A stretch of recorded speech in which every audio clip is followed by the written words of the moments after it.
Alberta plays a major role in moving energy, agriculture, and goods across North America. And now, is Alberta getting its fair share of federal transportation investment when now we have given you a newest member? Alberta is the home of people who believe in the free market. We are looking for impact. The industry drivers are being overworked, less paid or underpaid, exploited, and facing rising costs. So what specific action is your government taking to support Canada's truckers and improve their working condition? This is not good. We have laws in this country. We have standards in this country.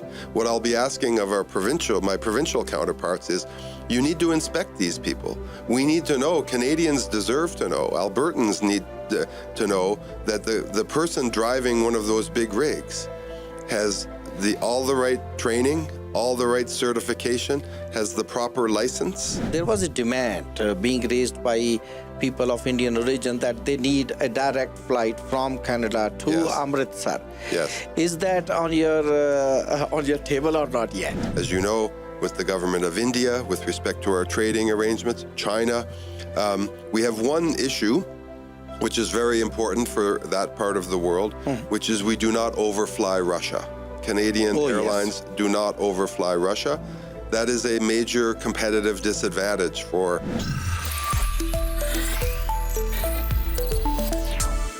Red FM ਸੁਣ ਰਹੇ ਜੀ ਤੁਸੀਂ ਤੇ ਜਿਵੇਂ ਮੈਂ ਬੇਨਤੀ ਕੀਤੀ ਸੀ ਜੀ ਸਾਡੇ ਫੈਡਰਲ ਸਰਕਾਰ ਦੇ ਵਿੱਚ ਸਾਡੇ ਟਰਾਂਸਪੋਰਟੇਸ਼ਨ ਦੇ ਬਾਰੇ ਮੰਤਰੀ Honourable Steven MacKinnon ਅੱਜ ਸਾਡੇ ਨਾਲ ਸਟੂਡੀਓ ਦੇ ਵਿੱਚ ਨੇ ਤੇ ਉਹਨਾਂ ਦੇ ਨਾਲ ਗੱਲਬਾਤ ਹੋਏਗੀ Minister MacKinnon, very good morning and welcome. Thank you so much for having me, Rishi. Thank you for It's cold out here. It is. Yes. Minus 36. I ordered up a Chinook. It feels like minus 36. I ordered a Chinook for my visit and somehow it didn't work out. No, but it will come. I know. If you have ordered, then it will come in 3-4 days. So you are in Calgary and you are going to speak to the Chamber of Commerce. So what is the key message to Albertans? That it's time to be optimistic and it's time to build. We have an incredible country. We have the resources, we have the people, we have the skills, the ingenuity, and we are in an era now where it is possible to be very optimistic and hopeful that we can get big things done in this country. Mm-hmm. And you are holding a very important file with you. The transportation is the backbone of our economy of this country. So what concrete steps are being taken to strengthen supply chain and reduce bottlenecks for Western Canada? That's an extraordinarily good question. This is such a vital region in our transportation networks. Almost half of Canada's rail is on the prairies.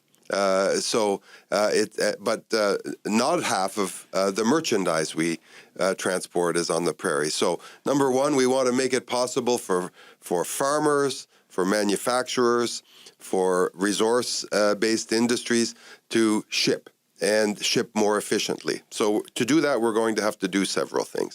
We have to get rid of some red tape. So we're going to be deregulating. We need to make it easier to build our transportation networks, whether it be a small little rail bridge or a siding or a large port installation. We need to make it easier to build. The third thing is we need labor predictability. We've had too many strikes and threats of strikes. We need a better labor relations framework, a more predictable, stable labor relations framework. We want people to do well in the transportation sector, and people do very well. There's good pay, rewarding jobs, great careers, but we need to have a framework where companies and employees can sit down in a more organized fashion, not this chaotic late-stage bargaining that leads to possible shutdowns and so on in our ports and our railways. I was the labor minister, so I know that firsthand. And finally, we need to modernize all of these systems. We have AI, we have the technology now where if you should be able to ship shipments into a port or bring a ship into port, press one button, make all of your declarations to all the customs and the immigration and the port facilities, and turn around these ships much more quickly than we do. That's right. And Alberta plays a major role in moving energy, agriculture, and goods across North America. And now, is Alberta getting its fair share of federal transportation investment when now we have given you a newest member? Well, we'll get to that in a moment. We have a brand new trade diversification corridors fund that will be opening up very soon. And we will be inviting provinces, municipalities, companies, First Nations to submit projects that are transformative. And this is Alberta is the home of people who believe in the free market. We are looking for impact. So we want to be able to debottleneck our system. We want to be able to build big systems. There are a number of very intriguing projects here in Alberta,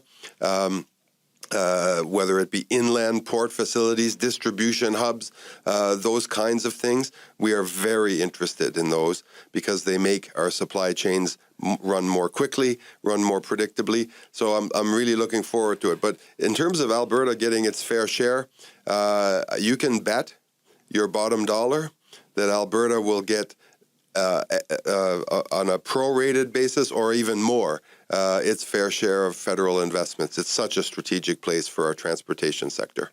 And Minister, yesterday we had a member who was a guest for us yesterday morning. He was from the West Coast Trucking Association. Yes. So he just told us that the industry drivers are being overworked, less paid or underpaid, exploited, and facing rising costs. So what specific action is your government taking to support Canada's truckers and improve their working conditions? After Calgary, I'm going to Vancouver. I'm going to be meeting with the transportation ministers from all the provinces. And what I intend to tell them is the federal government has stepped up and done its part. We've removed all of the tax treatment that made it possible for people to operate, have this owner-operator, Drivers Inc. model, where people are mistreated, where people are misclassified as owner-operators when they should be classified as employees. What does that mean? Those people they are overworked. They don't get the protection afforded to them in the Canada Labour Code. They don't get protection for injuries suffered on the job. This is not good. We have laws in this country. We have standards in this country. What I'll be asking of my provincial counterparts is, you need to inspect these people. We need to know, Canadians deserve to know, Albertans need to know that the person driving one of those big rigs has all the right training, all the right certification, has the proper license, and is inspected in terms of his logbooks and his time on the road. We need these people at the provincial level to drive in and make sure that this industry operates in a professional way and that the people who work in it are treated well.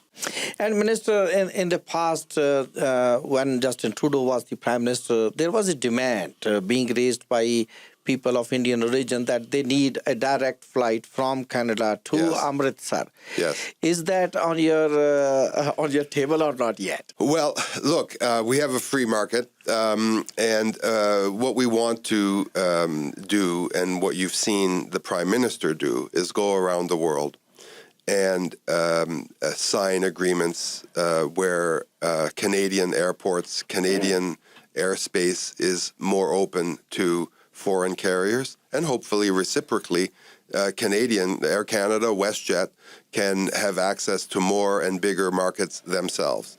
We want to have healthy competition. We obviously need to have healthy airlines here in Canada. As for specific destinations, that will be up to the airlines. We'll deal with that one by one. But one thing is sure, we are going to expand air access all across Canada to more and bigger destinations around the world. I know we're in discussions constantly now, as you know, with the government of India with respect to our trading arrangements, China. We have one issue which is very important for that part of the world, which is we do not overfly Russia. Canadian airlines do not overfly Russia. That is a major competitive disadvantage for Canadian airlines, something we're very mindful of. But we are all ears and open for business when it comes to expanding air access all around the world. And we are facing a tough friend on the south side.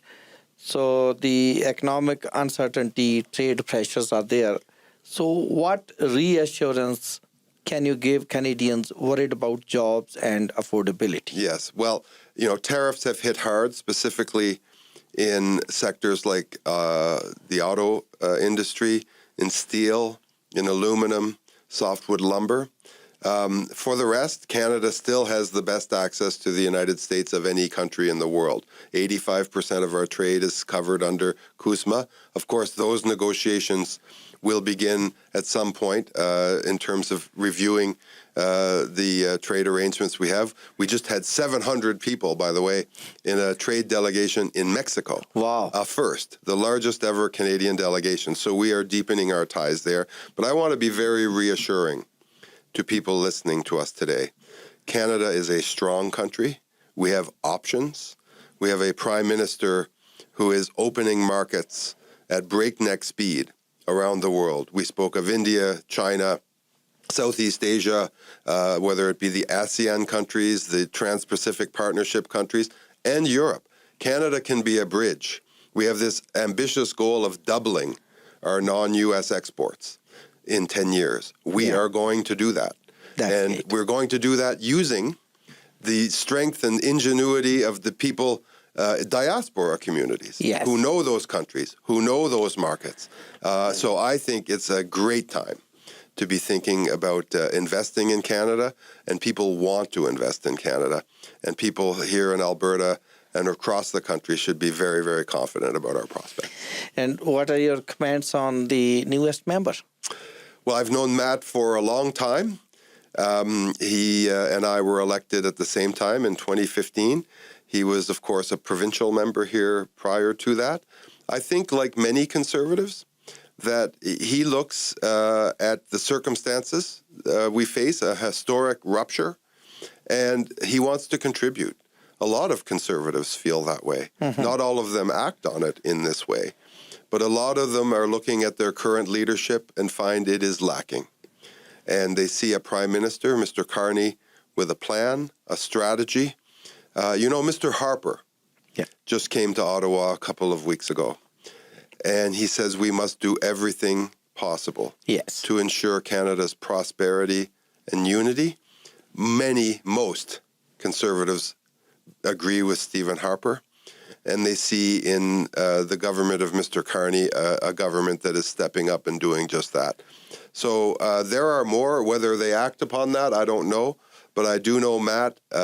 He's an extraordinary human being. He's been a great representative, and I know he will be welcomed very, very warmly in our caucus. Thank you. And what would you like to say in closing, Minister? I would just like to say I'm a Quebecer. I'm a Quebec MP. And it's important for people like me to come out here and to listen, but also to relate just how confident and optimistic we feel about the future of this region and of this country. And I want to say how much we miss people like George Shahal, who I'll be seeing later today and be helping him if he chooses to get back to Parliament. Calgary is a place everyone thinks everyone thinks the same out here. They do not, and we have so many people who want to put the shoulder to the wheel and help build this country. So I'm out here to listen to them and hopefully encourage them to keep their work going. Great. Thank you very much for joining us. Thank you, Rishi. Thank you. Have a nice day, for having me. Thank you.